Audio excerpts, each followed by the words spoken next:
কত ভুল আপনি করেছেন, কত অন্যায় আপনি করেছেন, কত পাপ আপনার হয়েছে, কত মিথ্যা আপনি বলেছেন, কয় ওয়াক্ত নামাজ ছেড়েছেন, কয় লাখ টাকা ঘুষ খেয়েছেন, কত যৌতুক আপনি খেয়েছেন, কত মিথ্যা আপনি বলেছেন।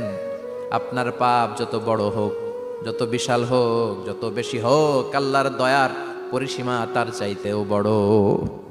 আপনার পাপ, আপনার অন্যায়, আপনার জুলুমগুলো যদি হয় খালের পানির সমান, বিলের পানির সমান, আল্লাহর দয়া সাগরের পানির সমান। আপনার পাপ যদি হয় সাগরের পানির সমান, আল্লাহর দয়া মহাসাগরের পানির সমান। আপনার পাপ আর অন্যায় যদি হয় পাহাড়ের সমান, আল্লাহর দয়া আকাশের সমান। আপনার পাপ যদি হয় আকাশের সমান, আল্লাহর দয়া আরশের সমান।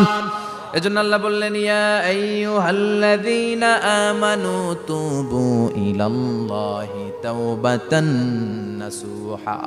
ও আমার গোলাম, তুই তোর নিজেরে যত বেশি ভালোবাসিস তার চেয়েও আমি তোরে বেশি ভালোবাসি।